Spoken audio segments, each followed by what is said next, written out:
Muito boa tarde, meus queridos irmãos, à distância e aqui presente na loja Conde Saint-Germain. Estamos hoje aqui recebendo nosso irmão Ailton Santoro, presidente da loja Teosófica Rio de Janeiro, para apresentar a segunda parte da influência oculta da música. Espero que vocês possam aproveitar bem. Depois nós vamos fazer uma conversa, compartilhar pontos de vista sobre o tema. E vou convidar o nosso irmão para que esteja aqui presente. Seja bem-vindo, Ailton.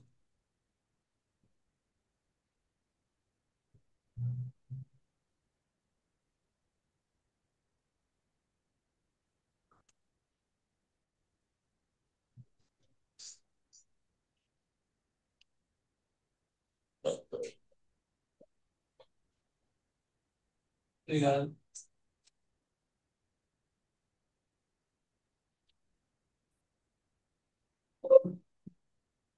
Bom, obrigado pelo convite, pela possibilidade de dar continuidade ao trabalho, que é muito interessante. Bom, então, como fazer uma pequena introdução aqui, como nós já vimos da vez passada, a música ela tem o poder de se influenciar a todos nós de maneira silenciosa. Ela vai diretamente no subconsciente, ela não passa pela mente consciente, né? E o que nós vamos ver aqui, ele tem um contexto histórico, ou seja, na época em que os eventos, com os compositores que eu vou colocar aqui, estavam vivos, né? A audição de uma música era um evento completamente diferente, né? Você tinha uma sala de concerto, né? A música então era executada e você não tinha tanto ruído, né, na luz astral como tem hoje. Então, a influência da música, tal como era antes, eu acredito que não aconteça mais.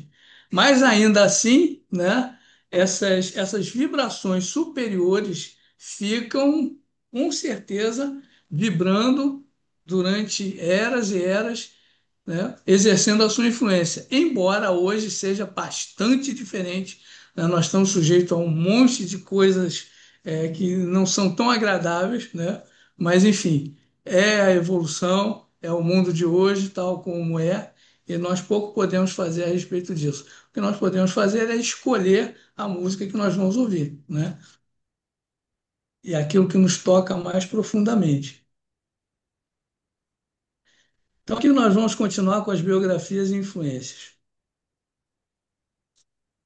Ah, Ludwig van Beethoven, talvez o mais importante dos compositores que nós vamos ver hoje, né? Ele nasceu em Bonn em 17 de dezembro de 1770, de uma família de músicos. O pai dele era um homem brutal, né? Era um músico também, mas era alcoólatra e queria que o filho fosse como Mozart, né? E por conta disso, ele chegava bêbado em casa e espancava o menino, tirava o menino da cama para que ele fosse para o piano para treinar, né? E deixa eu só tirar essa barrinha aqui. Pronto. É, ele então sofria bastante nas mãos do pai, mas ele tinha uma mãe amorosa. Essa mãe, ela vai ter uma influência marcante na vida de Beethoven, no sentido de contrabalançar todas as agressões que ele sofria, né? Acredita-se que, em função das muitas agressões que ele levava, pancadas na cabeça e tudo mais, essas agressões contribuíram para provocar a surdez futura de Beethoven, né?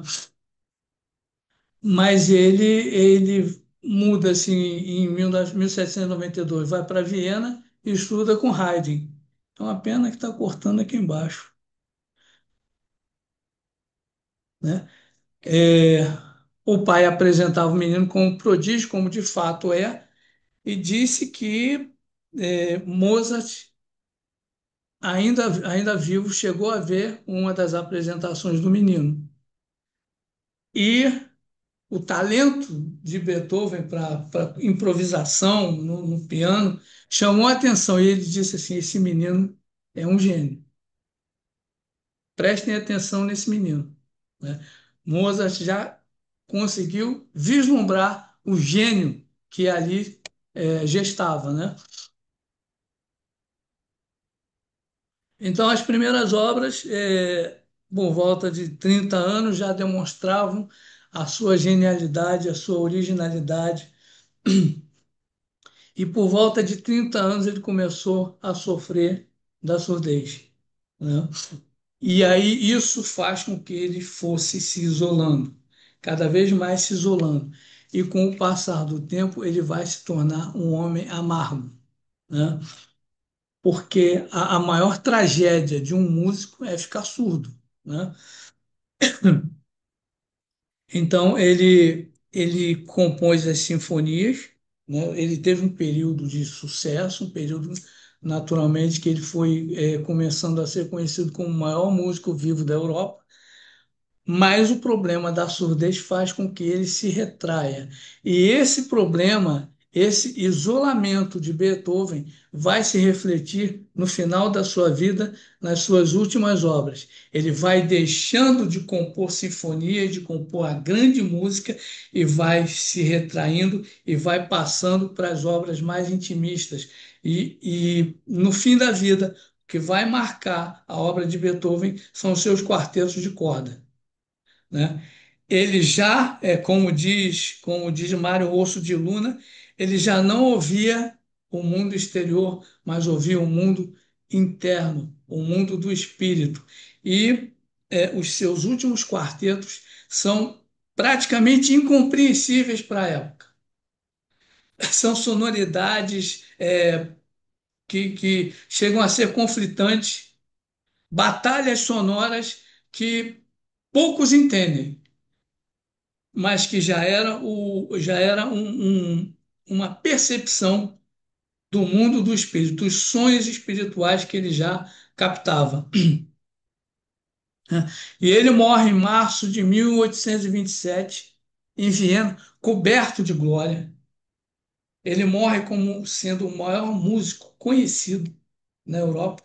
E tem uma coisa interessante, né? Vocês sabem a história de Elias, né? Elias era um profeta, né, do Antigo Testamento, e que disse ter sido arrebatado por um carro de fogo. Ele caminhava numa estrada com seu discípulo Eliseu, e Eliseu vê passar um carro puxado por anjos que pega Elias e leva para o céu. E ele fica em estado de êxtase vendo o mestre subir. Dizem que no dia da morte de Beethoven chovia muito, chovia intensamente. E de repente, quando ele já estava no seu leito de morte, já estava arquejando. Dizem que estronda um raio, um trovão tremendo. Aí ele se levanta da cama e ergue o braço, o punho fechado. Aí há um momento de tensão e ele cai, né? Então diz o Mário Rosto de Luna diz que tanto quanto Elias, né, veio um raio de fogo e levou Beethoven, né, com ele, né? É muito interessante esse episódio, né? Então ele deixou cerca de 700 obras.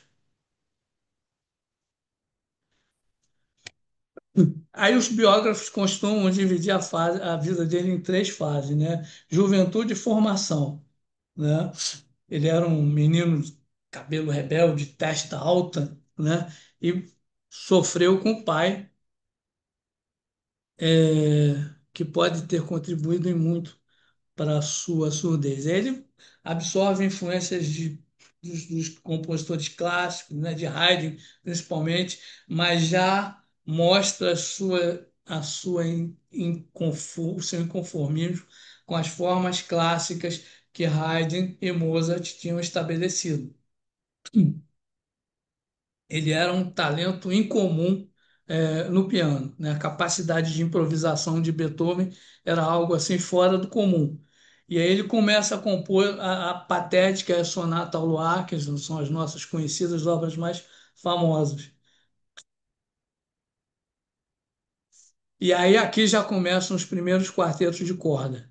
São obras de cunho mais intimista, mais voltados para. São quatro executantes, né, que tocam a música, né? Mas já ele já consolida as formas que ele herdou de Haydn, mas já começa a mostrar a sua força, já começa a mostrar a sua personalidade. Aqui ele era um jovem tempestuoso que já desfrutava de uma certa fama. Dizem que ele era namorador, que andava nas cortes, paquerando as mocinhas da corte, etc. e tal. Segunda fase, maturidade e heroísmo. A surdez progressiva começa a se revelar. E ele escreve esse testamento de Heiligenstadt, em que ele quase desiste da vida. Ele quase se entrega ao desespero por conta da surdez, né? E é nesse momento, nessa carência de instrumentos, instrumentos que eu digo corporais, ou seja, o ouvido. O ouvido dele, ele diz que o ouvido era algo fora do comum, mas perdeu isso. Então ele se revolta, ele quer acabar com a própria vida, ele não aceita esse destino, mas ele muda e resolve lutar. Como diz Mário Rosso de Luna, ele pega o destino pelo pescoço e não vai se entregar. Ele vai criar e vai ser o maior músico da Europa na sua época. É aqui que ele produz as grandes obras. Acho que tem maior, as grandes sinfonias. Sinfonia do Destino. Pam, pam, pam, pam. Ele andava, ele ficava caminhando horas e horas, falando sozinho, né? Ouvindo os sons que ninguém mais ouvia. E aí ele se torna taciturno, grosseiro, não tinha mais cuidado com o corpo, com a higiene. Entretanto, era um homem extremamente generoso. Uma das filhas, uma das filhas de Bach escreve para ele falando das suas dificuldades financeiras. A mulher estava num estado de penúria e ele então manda uma carta para o editor dele, determinando, acho que eram na época 900 florins anuais, deveriam ser pagos àquela mulher até os últimos dias dela. E ela viveu, acho que mais 5 ou 6 anos depois desse pedido, sustentada pela generosidade de Beethoven. Beethoven sofreu muito por causa do sobrinho dele, Karl, a quem ele dava tudo, a quem ele amava profundamente, mas o sobrinho rejeitava ele por causa do temperamento, né? Por causa daquela falta de tato social que ele passou a ter, né? Por conta da surdez. Ele era grosseiro, às vezes brutal, e o Karl se afastava. Mas Beethoven amava esse rapaz profundamente e não teve mais do que desprezo e sofrimento por causa disso. Aí, como eu disse, Beethoven canaliza sua luta pessoal em obras de grande força expressiva, como a Sinfonia Heroica, Quinta, Sétima e a Ópera Fidelio. Uma coisa que eu não entendo nesse particular, tá? Ele admirava, ele tinha admiração pelos ideais da Revolução Francesa, embora a Revolução Francesa tenha sido algo horroroso, né? Um morticínio horroroso. Ele admirava Napoleão, Tanto que a Heróica, a terceira sinfonia, ela tem uma dedicatória destinada a Napoleão. Eu não consigo entender. Napoleão foi um tirano, um homem horroroso, né? E quando ele se coroa, né? Imperador, o Papa tinha ido até Paris para coroá-lo, ele toma a coroa do Papa e põe com as suas mãos na cabeça, depois pega outra, coloca na cabeça de Josefina, né? Uma vergonha, né? Então ele era um homem, enfim, eu não entendo essa admiração por Beethoven, né? Mas ele devia ter lá as suas razões, né? Os ideais, os propalados ideais de igualdade, liberdade, fraternidade, não passavam de balela, de lenda, enfim, eu não entendo muito bem. Aí ele já aqui sua aspereza social e sua devoção à arte são como uma missão quase sagrada, enfrentando adversidades com uma força criativa inabalável. Aí fala aqui nos quartetos Razumovsky. Razumovsky, você consegue ouvir, né? São os primeiros quartetos. Já os últimos, né? São o Mário Rosso de Luna descreve como uma batalha entre a ordem e o caos, né?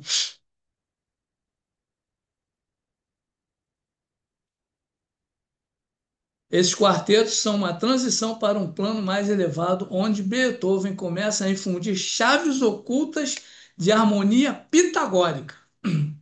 Eles expressam o conflito entre a forma clássica e uma nova profundidade emocional, simbolizando a luta do ego contra adversidades e a busca por transcendência.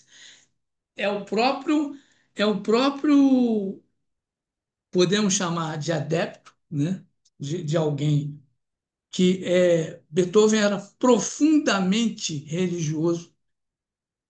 Toda a vida dele ele dedicava a Deus, ele buscava a Deus, ele não compreendia a humanidade sem a presença de Deus e ele sempre buscou a transcendência. O Mário, eu não sei até que ponto isso é fato, mas o Mário Rosso de Luna diz que ele por exemplo, Mozart escrevia divertimentos, músicas alegres, músicas festivas. Ele não. Diz que ele se recusava a perder tempo em escrever músicas de futilidade, músicas de banalidade. Ele buscava a profundidade do ser humano. Ele buscava a realidade espiritual de cada um de nós nas suas músicas. Ora, um músico é como um escritor, só que em vez de letras, ele escreve em pautas, né, as notas musicais. E Beethoven se recusava, segundo Mário Rosso de Luna, se recusava a escrever músicas de programa, músicas fáceis, músicas de divertimento, etc. Os sintomas da surdez crescente levaram Beethoven à decisão de acabar com a própria vida. Com tal propósito, escreve em 6 de outubro de 1802 o Testamento de Heiligenstadt, documento de grande força dramática que revela a inteira dimensão de seus sentimentos e a profundidade de sua alma, mas não leva a cabo o intento. Decide agarrar o destino pela garganta e viver. Criará a sua obra e triunfará como poucos compositores o fizeram em vida. Trechos. Ó homens, que me tendes como rancoroso, insociável e misantropo, como vos enganais? Não conheceis as secretas razões que me forçam a assim parecer. Meu coração e meu ânimo sentiam-se, desde a infância, inclinados para o terno sentimento de carinho e sempre esteve disposto a realizar generosas ações. Nascido com um temperamento vivo e ardente, sensível deveras às diversões da sociedade, vi-me obrigado a isolar-me numa vida solitária. Por vezes quis colocar-me acima de tudo, mas fui então duramente repelido ao renovar a triste experiência da minha surdez. Como confessar esse defeito de um sentido que devia ser em mim mais perfeito que nos outros? De um sentido que, em tempos atrás, foi tão perfeito como poucos homens dedicados à mesma arte possuíam. Não me era, contudo, possível dizer aos homens: falai mais alto, gritai, pois estou surdo. Perdoai-me se me vedes afastar-vos de vós, afastar-me de vós. Devo viver como um exilado. Se me acerco de um grupo, sinto-me preso de uma pungente angústia pelo receio que descubram meu triste estado. Ele tinha vergonha. E assim vivi esse meio ano em que passei no campo. Mais que humilhação quando ao meu lado alguém percebeu o som longínquo de uma flauta e eu nada ouvia. Terceira fase: introspecção e transcendência. Na última fase, marcada pela surdez quase total, isolamento social e problemas pessoais, como a custódia do sobrinho Cal, Beethoven atinge um nível profundo de introspecção espiritual e filosófica. Retira-se do mundo, contentando-se com a companhia de poucos amigos. A hereditariedade paterna se revela na preferência pelas noites na taverna. É o Beethoven conhecido dos retratos e gravuras da época. Um esquisitão mal vestido, às vezes imundo, brigando com os vizinhos sem ouvir-lhes a resposta, fazendo passeios solitários intermináveis, absorto em seus pensamentos musicais, escrevendo obras abstratas que naquele tempo ninguém compreende. Como um verdadeiro teósofo, enfrenta o sofrimento, se conecta diretamente com o divino, expressando verdades cósmicas sobre o karma e a unidade universal. Obras como a Nona Sinfonia e a Missa Solenes refletem essa visão de fraternidade e conexão com o princípio supremo. É um artista em busca de transcendência, cuja música atinge uma profundidade filosófica e espiritual que antecipa o romantismo e desafia as convenções de sua época. Aí ele passa a experimentar como ele não consegue se comunicar com as pessoas, ele se dedica inteiramente à música. E aí a Ode à Alegria, né? A famosa Ode à Alegria da Nona Sinfonia. É impressionante como ele consegue compor aquela coisa toda. E pela primeira vez em uma sinfonia, a voz humana ela é chamada a compor, né? E a Ode à Alegria mostra, apesar de todo sofrimento, ele vai buscar a alegria, vai buscar mostrar aos homens que Deus está acima de todos e que Deus ama a todos. Ele chama a irmandade, chama a fraternidade, chama a beleza, apesar de tudo. Abracem-se milhões de irmãos, que esse beijo envolva o mundo inteiro. Irmãos, sob o firmamento estrelado habita um Pai amoroso. Então, são trechos aqui da Ode à Alegria. E aqui fala dos últimos quartetos, essa grande fuga são o ápice da revelação teosófica de Beethoven. Música pura, funcionando como um imenso abraço para o mundo inteiro. A Grande Fuga, em particular, é visto como uma obra quase mística, onde contrastes extremos de complexidades contrapontísticas refletem a luta espiritual e a harmonia cósmica. É muito difícil ouvir A Grande Fuga, né? Já no final da vida dele, e já é todo o entendimento de Beethoven sobre o que é a música, sobre o que deveria ser a música, e quase ninguém na época compreendeu, né? São cheios de simbolismo esotérico que desafiam a compreensão convencional e conectam o ouvinte ao plano divino.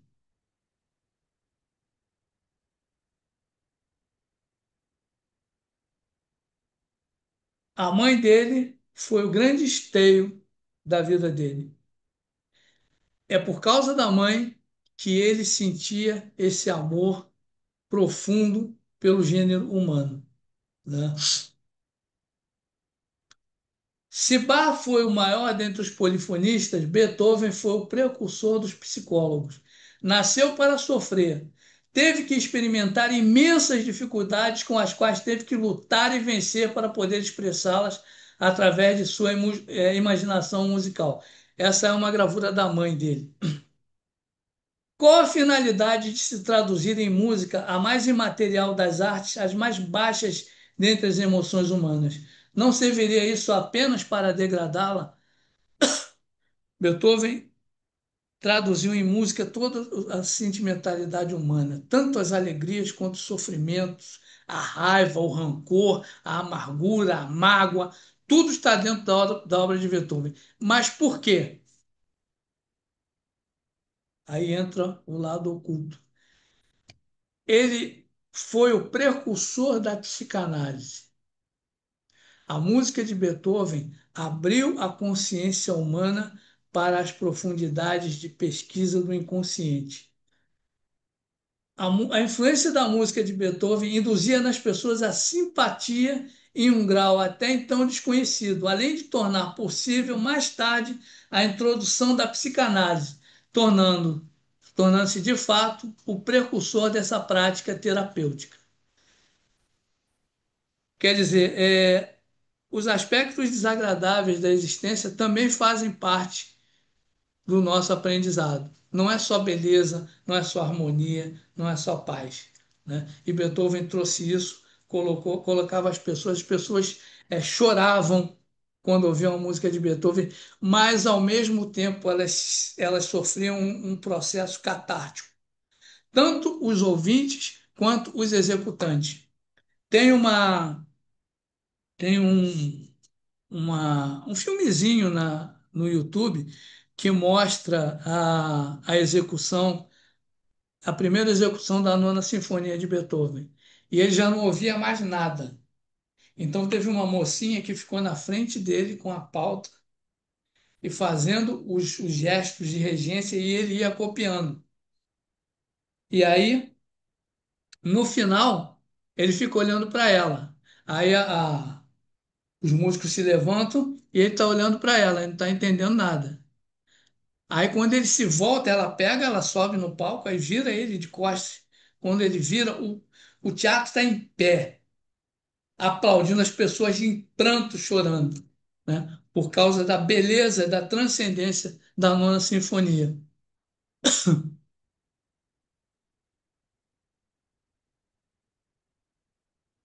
É aqui, como eu disse, né?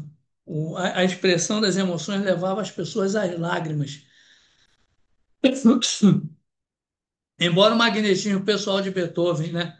A presença de Beethoven fazia com que as pessoas tivessem essa expressão de emoções, né? Naturalmente, mas mesmo muito tempo depois, a própria música e os executantes se sentiam aliviados dos seus sofrimentos quando tocavam Beethoven, né? Isso era a influência da música dele. Ou seja, Beethoven abriu caminho para a psicanálise.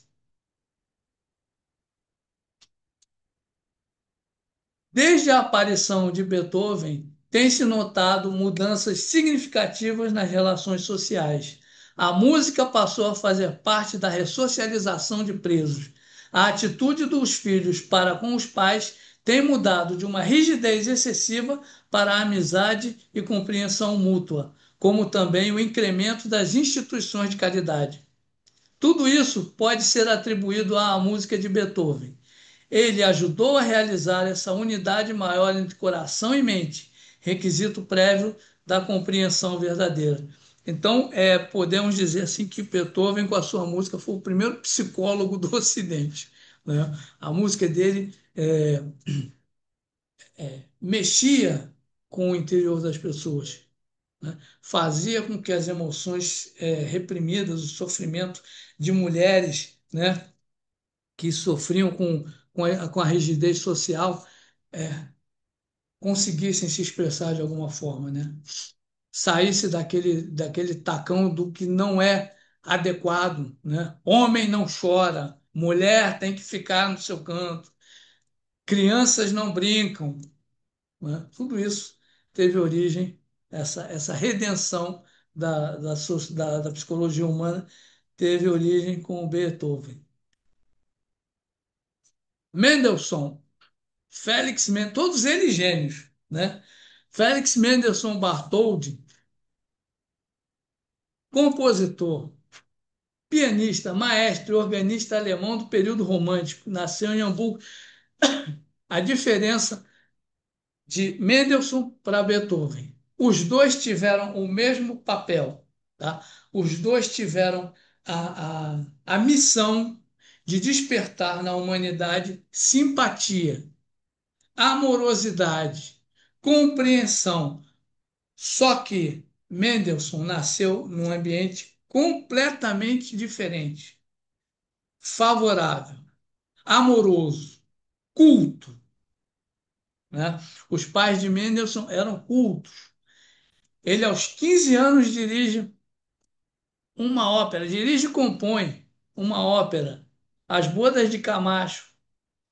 Foi influenciado por Bach, Mozart e Beethoven. E foi graças a Mendelssohn que Bach foi redescoberto. Ele rege a Paixão segundo São Mateus em 1829. Bach era um ilustre desconhecido. Apesar da importância dele, a música dele foi caindo no esquecimento até que ficou completamente esquecida. Ah, obrigado. E foi graças a Mendelssohn que Bach, então, reassume o seu papel como um grande compositor de música sacra da Europa.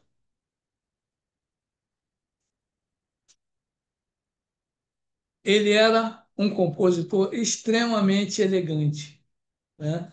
A abertura de um sonho de uma noite de verão, escrita aos 17 anos, captura o espírito mágico da peça de Shakespeare. E aí, Elias, que é o oratório inspirado em Bach, peças para piano. Ele era um homem extremamente sensível. Claro, a música de Mendelssohn é bela. Oi, obrigado.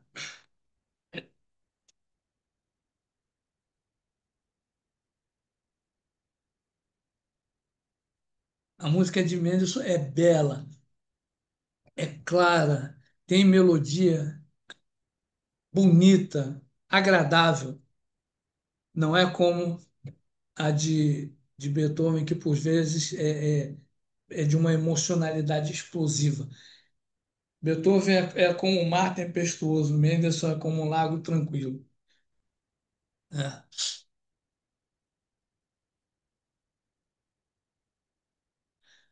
Aí ele foi visitar essa, essa caverna, é, fica na Escócia. E ele ficou profundamente impressionado com os sons que o vento, o mar e o vento produziam nessa caverna. Eu não sei se vocês já escutaram a Gruta de Fingal. É muito bonito. E ele descreve, já tinha um contato bastante íntimo com a natureza, né? A peça é uma das mais célebres do período romântico. O período romântico se caracteriza pela busca de expressar as emoções, da busca da sentimentalidade do ser humano. É diferente do período clássico, que se ateve às formas. Eles expressavam as emoções, mas se atendo a determinados padrões, determinados cânones. O romantismo vai buscar expressar a sentimentalidade, a emocionalidade humana de uma maneira mais direta.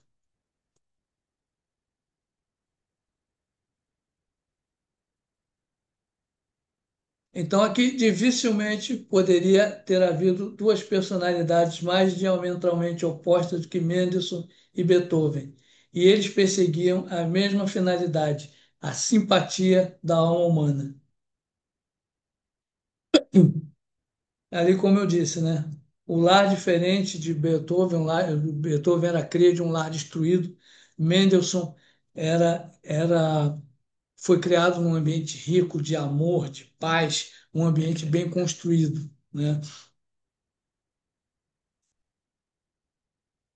O pai dele era um homem de caráter firme, um homem culto, e transmitiu essa fineza, essa delicadeza para Mendelssohn. Seu gênio reunia a ternura do coração com a acuidade da compreensão. Essa combinação de elementos traduzida em sua música tornava um chamado direto e instantâneo. A doçura gentil de tantas de suas melodias, combinadas com elementos felizes, mas não ruidosos, de suas passagens mais vivazes, não podiam deixar de afetar o gênero humano, levando até ele a beleza da simpatia. Nenhuma música anterior a Mendelssohn havia respirado tanta ternura. Houve raros momentos em Beethoven, mas esses foram fugazes, varridos com demasiada rapidez pelos ventos da mais violenta paixão. Mendelssohn, ao contrário, respirava doçura até o final, ainda quando estava alegre e vivaz. As almas doloridas não só eram confortadas, como também conduzidas a um estado de alegria. Sua música não arrastava as pessoas a um estado de emocionalidade intensa, como fazia a música de Beethoven, mas a uma sensação de paz e tranquilidade. Ele irradiava uma felicidade serena. Mas ele não tinha consciência do poder da música dele, né? Ele era humilde. A grande arte deste era despertar a compaixão, retratando os aflitos e necessitados em toda a sua miséria. A arte de Beethoven. Mas Mendelssohn não. Mendelssohn tinha a capacidade de despertar a delicadeza nas pessoas. Ele faleceu aqui em 1847, embora suas forças já iniciaram a fraquejar um ano antes. Filho da simpatia que amava o belo e o luminoso, não era um estoico, ou seja, não sabia sofrer, né? Talvez se não tivesse conhecido em excesso como era sofrer, talvez tivesse sentido menos os sofrimentos dos demais e nunca teria podido a sua música ter a doçura que deveria mostrar a beleza e mansuetude da própria simpatia. A popularidade imensa de que gozava Mendelssohn durante sua vida, especialmente na Inglaterra, aumentou depois da sua morte. Aproximadamente 20 anos depois, os efeitos da sua música se fizeram manifestar. Entre 1879 e 1904 foram criadas somente em Londres nada menos de que 58 instituições de caridade. A simpatia pelos cegos, pelos surdos e mudos, os perigos e incômodos da maternidade não assistida, os filhos ilegítimos e por aqueles que sofriam de doenças venéreas havia crescido enormemente.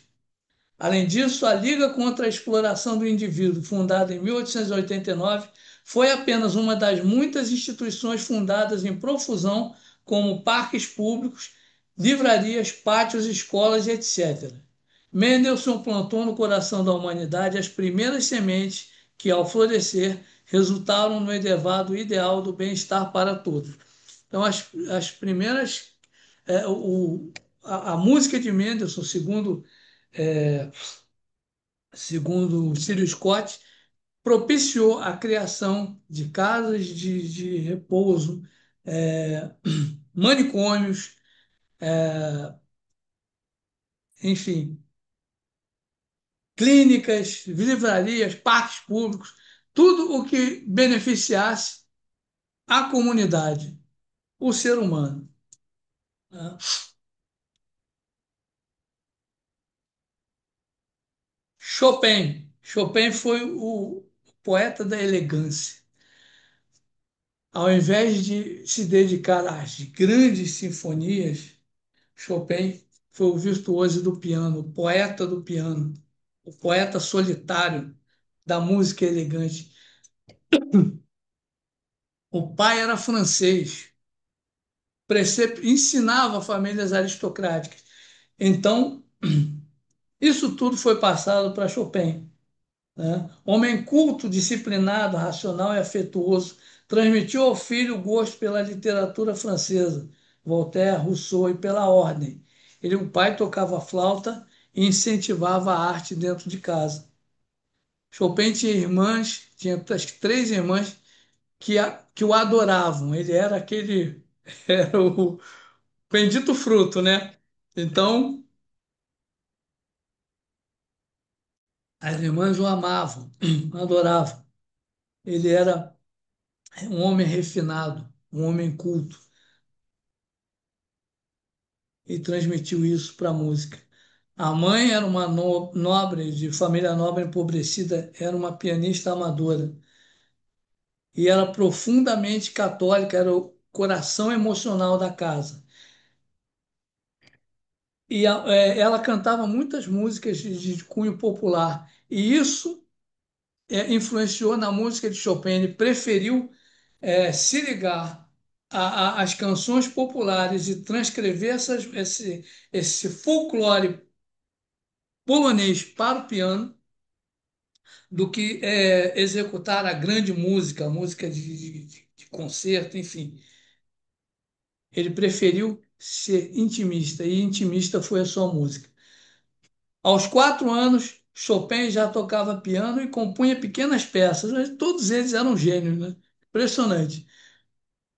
Os pais e as três irmãs compunham o núcleo protetor do menino. Também outro bem-nascido que não teve dificuldade. E cresceu num lar bilíngue, culto e musical, onde o rigor do pai e a sensibilidade eslava da mãe se fundiram numa atmosfera de ternura, saudade e resistência silenciosa. Resistência por quê? Porque naquela época a Rússia tinha invadido a Polônia. Eles viviam sob o jugo russo, né? Por daí o termo resistência. Assim nasceria a intimidade emocional que fez de Beethoven o poeta do piano solitário, avesso a grandes orquestras, preferindo o salão ou o quarto. Ecos da casa de Zelazova, Louva, um nome difícil.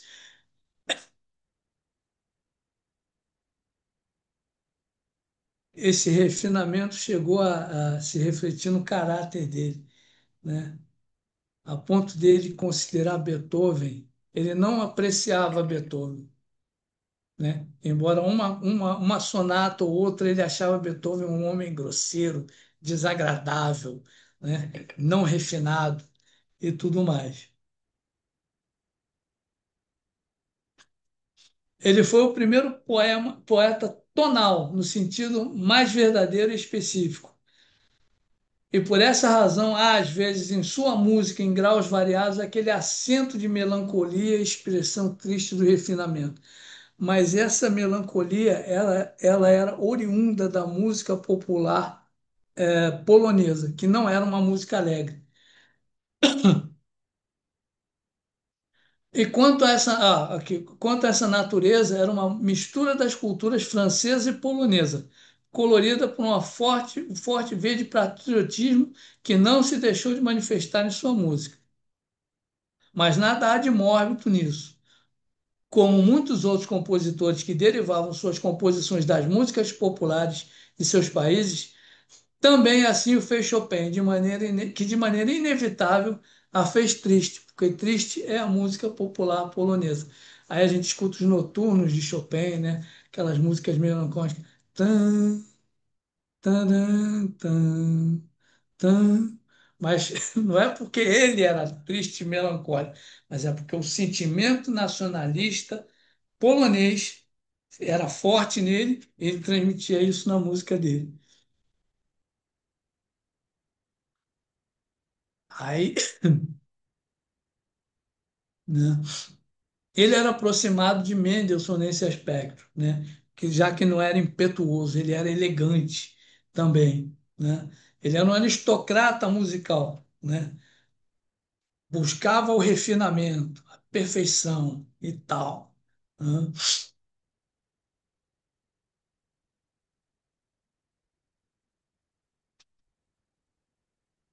Aí ele detestava tudo o que fosse antiestético, tudo que fosse invasivo. Ele era avesso ao hábito de fumar. Ó, salvo por uma ou duas sonatas, não era simpático a obra de Beethoven. A personalidade de um homem que, na frente de damas, limpava os dentes com um apagador, isso Beethoven, na frente de damas, limpava os dentes com um apagador de vela, dificilmente poderia encontrar simpatia nessa natureza refinada. Ainda que lhe admirasse o gênio, Muitas de suas composições lhe pareciam rudemente esculpidas em demasia, avassaladoras demais para o seu gosto. Tampouco era simpático a Schubert. Desse dizia que, a despeito do encanto de algumas de suas melodias, o conjunto era cru em demasia para ser agradável, porque toda selvageria, toda expressão de dor ou tristeza lhe era repulsiva. Para ele só existiam dois deuses na música, Bach e Mozart, ou seja, os dois predecessores que prezavam a forma, né? Prezavam o conjunto, prezavam a harmonia, né? Beethoven não. Beethoven, ele expressava o que ele sentia, agradasse ou ele ou não, né? Ele é movido pelo desespero, pela compulsão da expressão. Chopin era um inovador técnico e expressivo. Ele criou todo um estilo, né? Todo baseado nessa busca pelo refinamento, pela delicadeza, né? Ele, ele criou toda uma forma musical, né? Que tinha por finalidade expressar apenas aquilo que era adequado, né? E nessa época, a influência dele se fez notar em parte pelo muito do que se via na época vitoriana, né, do que era adequado, do que não era, né, do que era refinado, do que não era.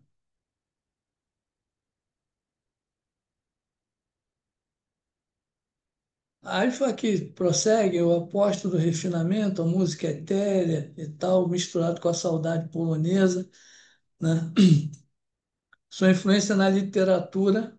Isso estimulou poetas a explorarem temas de refinamento estético e emocional profundidade, afastando-se da rigidez vitoriana em direção a uma expressão mais subjetiva e sensorial. Sua influência na literatura se manifesta em uma poesia mais evocativa, noturna e lunar, com um acento emocional que ecoa nos versos de autores românticos tardios e estéticos, fomentando uma sensibilidade que valoriza o belo, o sutil e o grandioso. Teve um estilo de pintura chamado pré-rafaelitas, né, que o Círio Scott diz ter sido inspirado por Chopin, né? Os quadros eram limpos e tudo muito, sabe, evitavam excessos, o desenho era tudo muito limpo, era pré-rafaelitas, porque é inspirado no traço de Rafael Sanzio, né? O Rafael prezava mais o desenho do que a cor, né? Então era aquele traço limpo e coisa e tal, né? Tudo diz ele inspirado por Chopin.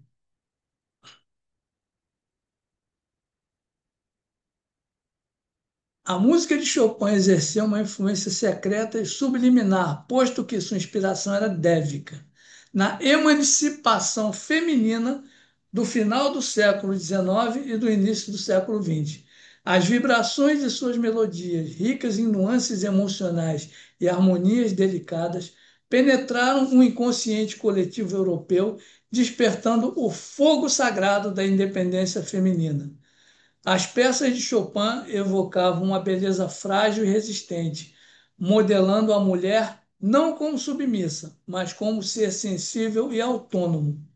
Isso inspirou movimentos sufragistas, como os liderados por Emmeline Pankhurst na Inglaterra, ou as reformas educacionais para mulheres. Pianistas como Clara Schumann, ao divulgar suas obras, provocaram uma antecipação desses efeitos. E aí, a nossa querida decana Anne Besant também deve estar nessa onda, né? Schumann.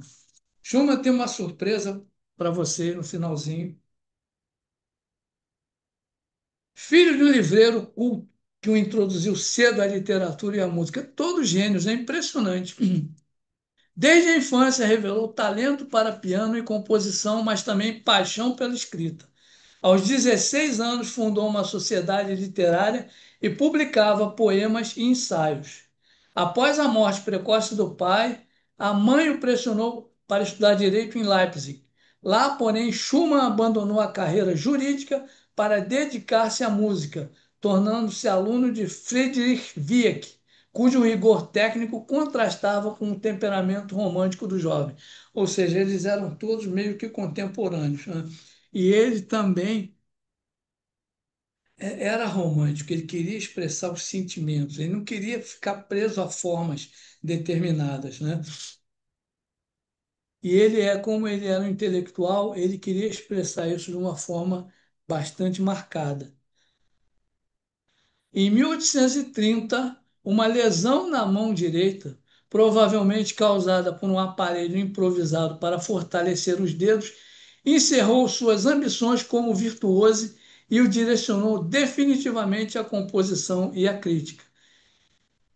Ele foi o criador da crítica musical. Fundou em 1834 a revista Nova Revista da Música sobre os pseudônimos. Ele escrevia sobre dois pseudônimos.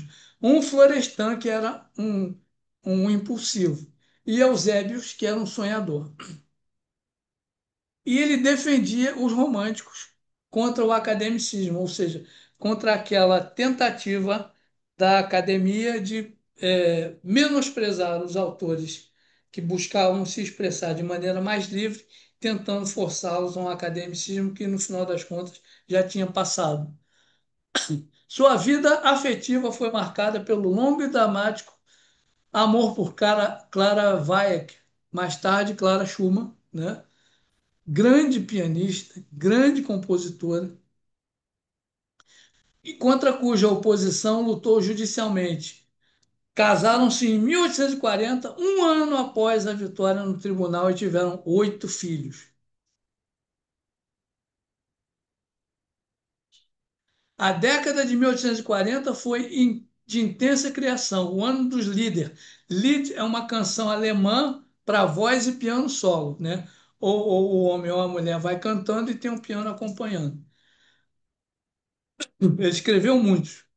O ano da música de câmara, 1842. Em 1843, assumiu a classe de composição e foi professor de composição também no Conservatório de Leipzig, que Mendelssohn fundou. Todos ligados, né? A partir de 1844, crises de depressão, alucinações auditivas e tentativas de suicídio revelaram os efeitos da sífilis terciária, que é o estágio mais avançado da infecção, contraída na juventude. Em fevereiro de 1854, atirou-se ao Reno. Resgatado, foi internado no asilo de Eidenich, perto de Bonn, onde morreu em 29 de julho de 1856, aos 46 anos, provavelmente de paralisia geral progressiva. Clara, com a ajuda de Brahms, preservou e divulgou sua obra. Agora é que fica bacana. Schumann está no centro do romantismo alemão, mas com ressalvas modernistas. É o mais literário dos compositores e o inventor da assim chamada música programática psicológica. 3 aspectos de seu trabalho se destacam: a fusão entre música e literatura. Ele buscava transformar o que ele escrevia em música, inspirado em Hoffmann, Jean Paul e Novalis. Esses três foram as inspirações para aqueles dois pseudônimos dele, né? É a essência do romantismo, a música como diário íntimo e a revolução da crítica musical. Nessa revista que ele criou, ele defendia Chopin, descobriu Chopin, escreveu sobre Chopin, chapéu fora, senhores, um gênio, e defendeu Brahms com o célebre artigo Novos Caminhos, de 1853. Brahms vai ter uma importância muito grande na vida de Schumann, e eu já digo por quê. A doença e a estética romântica que privilegiaram o fragmento poético sobre a grande forma beethoveniana estabeleceram limites ao seu trabalho no fim da vida. Ainda assim, ele cita alemão, não dá para ler, desculpa, né? E o quinteto para piano, Opus 44, são considerados ápices insuperáveis do lirismo romântico. Ou seja, embora ele não seguisse a forma de Beethoven e as obras tardias dele pecassem pela falta de estrutura, segundo alguns críticos, ainda assim as obras são muito boas, né? São ápices insuperáveis do lirismo romântico. Trabalho oculto da obra de Schumann foi introduzir na música ocidental o princípio da sensibilidade psíquica. Notem, na época de Schumann, lá nos Estados Unidos, espiritismo, na França, espiritismo, e ele, com o trabalho dele, propicia essa abertura dos canais sutis para a humanidade. Sua obra abriu a mente europeia para dimensões sutis, preparando o terreno para o espiritismo e a psicologia profunda. Era preciso sensibilizar o corpo emocional e etérico das massas ocidentais. Beethoven havia preparado o terreno com a vontade heróica, Chopin com a delicadeza dévica. Schumann foi escolhido para introduzir o princípio da vulnerabilidade psíquica, isto é, tornar aceitável a ideia de que o ser humano é permeável aos mundos invisíveis.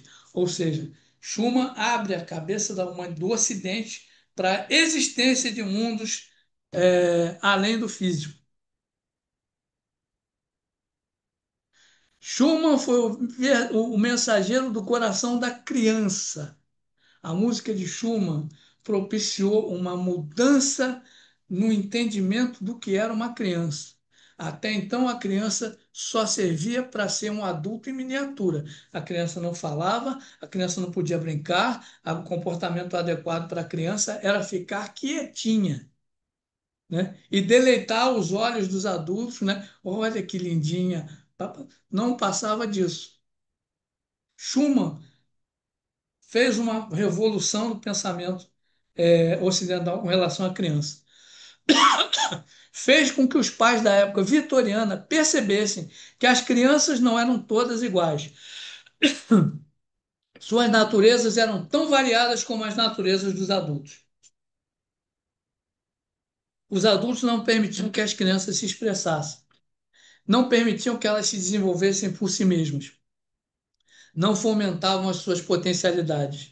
Com sua ternuras, com suas ternuras, seus caprichos e seu humor, com as suas perguntas, sua fantasia, seus entusiasmos e seu caráter sonhador, plantou no coração maternal o verdadeiro retrato infantil. A música de Schumann ajuda a criança a alcançar com maior rapidez a maturidade da mente. Entre as crianças de hoje, há as que assombram seus pais com suas revelações espasmódicas de sabedoria. Esses lampejos precoces se devem, em grande parte, à influência de Schumann, pois, devido ao melhoramento progressivo das condições da vida infantil, as faculdades latentes da alma se manifestam com maior rapidez. Sua música afeta o subconsciente de uma forma que ninguém mais foi capaz. É música concebida para sintonizar com a mente infantil e, por essa razão, capaz de educar a criança. A alma musical de Schumann, por assim dizer, compreendia a alma da criança, havia um contato de almas. E falava a elas, né, as crianças, como nenhum outro compositor podia falar, com ternura e amor. Mais ainda, foi o responsável por modelar o estilo dos pintores pós-impressionistas. A característica marcante desse movimento artístico é a ingenuidade e o primitivismo nos traços e nas cores, como se tivessem sido executados por crianças. Árvores, casas, figuras humanas, animais, tudo que sugere a mão e a mente infantis. Isso se percebe nos trabalhos de Gauguin e de Van Gogh e ainda mais nos de Picasso. A influência oculta da música de Schumann sobre as crianças se fez presente após o ano de 1840, quando foi inaugurado o primeiro jardim de infância da Europa, em Blankenburg, por esse cidadão aí, Friedrich Frobel, desenvolvido a partir da ideia de que as crianças são como plantas que necessitam de cuidados para crescer e se desenvolver de forma saudável, devendo ser educadas, caramba, desculpa, ser educados dentro de um clima de compreensão e liberdade. Aí ele vai falar aqui, ele menciona aqui as obras de Schumann que são dirigidas às crianças, né? Essa obra aqui, Kindesnesen, não sei, diz que ativa o corpo etérico das crianças entre 3 e 12 anos. E essa Traumerei cria um vórtice de energia que protege a aura das crianças contra entidades materialistas. São elementais artificiais criados pelo pensamento vitoriano. Mães intuitivas que trocavam Taumerei ao anoitecer estavam sem saber realizando um ritual de proteção. Aí essa Kleiseriana, Opus 16, é uma luta entre esses dois pseudônimos dele, Florestan e Eusébio. Florestan impulsivo e o Eusébio contemplativo. Seriam o eu superior e o eu inferior em combate. A sétima peça contém uma sequência harmônica que, segundo se acredita, abre temporariamente o chakra coronário do ouvinte, permitindo vislumbres do plano búdico. Aí tem uma obra que retrataria Clara Schumann em vidas passadas, e tem essa daqui, Opus 40, um ritual de iniciação amorosa. Cada lead corresponde a uma etapa do caminho místico: separação, prova, união mística. A dissonância final, aqui, não sei como é que se pronuncia isso, deixa o ouvinte num estado alterado de consciência que facilita a abertura da percepção dos planos sutis nos dias seguintes. Ou seja, a música de Schumann tem essa característica de abrir canais, abrir chakras, de forma a propiciar um estado alterado de consciência. A loucura e a morte não seriam um mero acidente biológico, mas o preço pago por ter canalizado forças espirituais demasiado intensas para um organismo humano não preparado. Ciro Scott compara Schumann a um médium musical que, ao romper o véu entre os mundos, acabou consumido pela própria luz. Segundo ele, Schumann não compôs apenas música. Ele abriu uma fenda no véu que separa o mundo físico do mundo dévico. Por isso, pagou com a razão humana, preço que todo verdadeiro iniciador deve estar disposto a pagar. Sua loucura foi o selo de autenticidade da sua missão.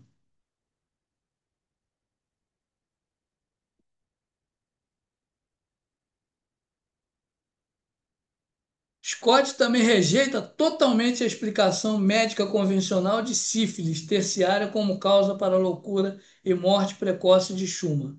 Para ele, Schumann sofreu um choque de retorno, típico de sensitivos que canalizam forças sutis sem preparação esotérica adequada. A lesão na mão direita teria sido autoprovocada de forma inconsciente para impedir que ele se tornasse um mero virtuoso e forçá-lo ao caminho da composição destinado a finalidades ocultas. A tentativa de suicídio no Reno teria sido um ritual simbólico falho. Schumann queria mergulhar no elemento água para purificar seu corpo astral, mas foi resgatado antes de completar a travessia. Ou seja, o Ciro Scott rebate completamente as causas costumeiras da loucura de Schumann. No asilo de Heidenich durante 29 meses, entre 1854 e 1856, ele estaria tendo lampejos de um estado de consciência superior. O que os médicos chamaram de demência paralítica era, na verdade, um samadhi prolongado e doloroso, imposto de fora, não alcançado por disciplina terrena. As melodias que ditavam a partir desses estados eram mensagens inspiradas diretamente por quem? Pelo mestre Saint-Germain. Entre finais de 1854 e meados de 1855, Schumann teve períodos de aparente lucidez nos quais pedia papel pautado e ditava temas melódicos completos a visitantes ou ao próprio Brahms, que o visitava com frequência e que manteve outras peças em segredo. O famoso tema descendente mi bemol maior dos Mater Variationem seria um mantra de quinta iniciação, destinado a ser usado no século XX por compositores que preparassem a música da nova era. Scott insinua que partes do quarteto de cordas de Schoenberg, Opus 30, e essa Turangalha Sinfonia de Messiaen contém ecos desse tema. Então, eu agradeço. Queria deixar essa surpresinha para o final do mestre Rakoczy, como utilizando o Schumann para despertar a espiritualidade do século XX. Então, obrigado a todos. Desculpe se eu me alonguei.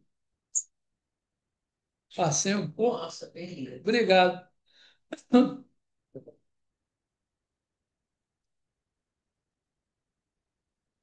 São coisas que eu não sabia disso. Eu não sabia mesmo.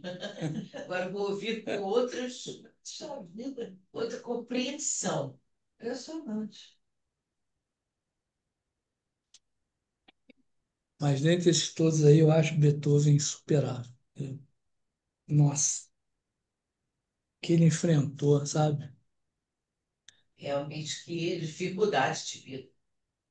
Essa de ficar surdo, nossa Senhora, horrível, horrível. Não sei como ele aguentou. Para ele, a surdez foi pior. Foi. Ele quase não aguentou, né? Pelo testamento, De- de- pelo testamento de. Mas muito importante, valeu. Bom. Eu não entendo muito assim.